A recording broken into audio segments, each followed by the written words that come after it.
Hello everyone, and welcome back to another video. Today's going to be a quick review of the 4.0.2 live patch notes, as 4.0.2 just went to the live servers about an hour ago or so. It was pretty sudden. They said they were going to do it at some point today, and then suddenly it was ready, so they did it. So let's go ahead and go through these real quick just to look at maybe what's changed and what's been fixed. So as we get the build and server information, we are still at the same server configuration. So 5.5 and a 600 cap. I think it's technically like a 500 soft cap, and then the 600 is like the hard limit for the servers. This 4.0.2 release is highly focused on 3 key points to improve and fix as many top key gameplay issues as possible, improve connectivity and stability, and begin the latest supply or die event. So those are the biggest things going on this patch. Let's go ahead and get into, so we got locations. We got some slight adjustments to planetary night brightness polish. I think this was mostly on some Pyro planets, maybe like Pyro 4 if my memory serves me correct. Nothing too crazy there. Some streaming optimizations, optimization paths, so just lots of tweaking, lots of optimizing. Gameplay wise, so we've got, this mostly applies at the moment for like when you go through a jump gate and you're in a ship that has a size 4 power plant. So right now that's only going to be the Polaris, the Reclaimer, and the 890. They just take a lot longer for the distortion damage to fall off on those power plants after going through those.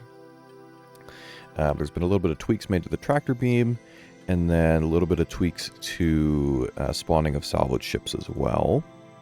The big thing here in the ships and vehicles section is the RSI Zeus CL, ES, and the Starlancer Max have now been added to the in-game shops.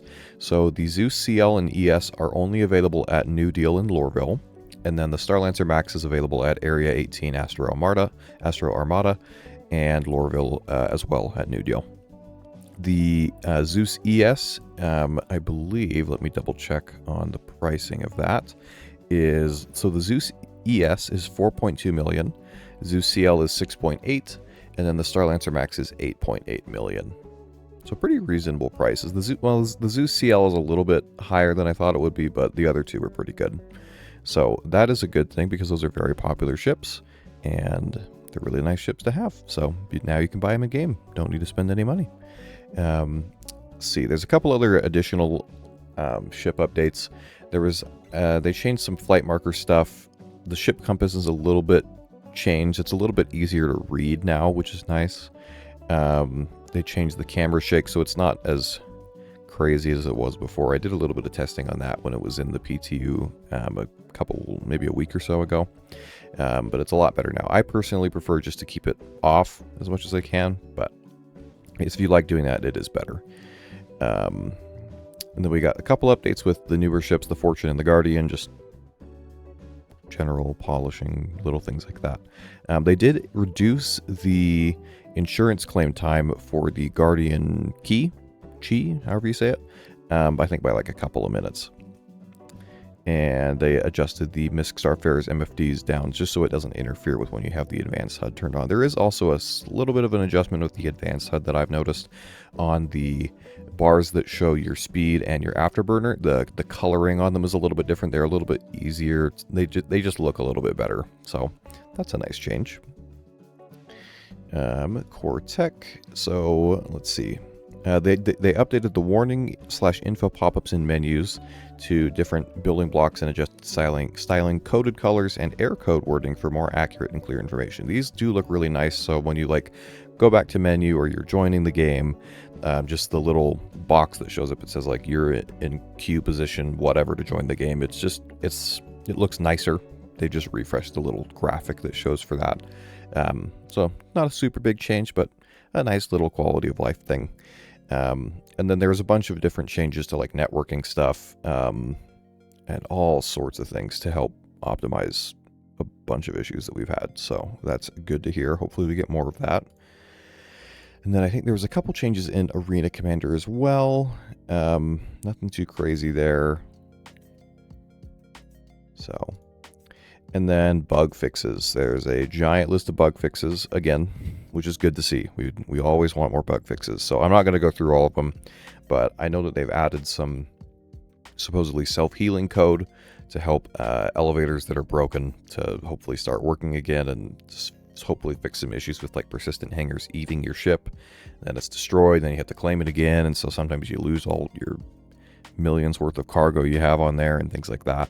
I think there's some quantum bugs they've fixed as well, with like the amount of quantum fuel not syncing across servers when you cross servers, and also like I think maybe stopping when you cross a server has hopefully been fixed as well.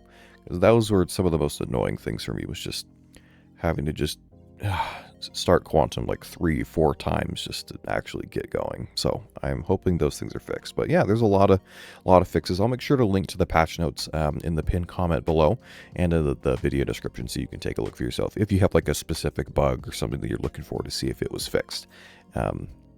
But yeah, so that's the patch. Nothing super crazy. There's the supplier die event, which they did do an ISC about yesterday.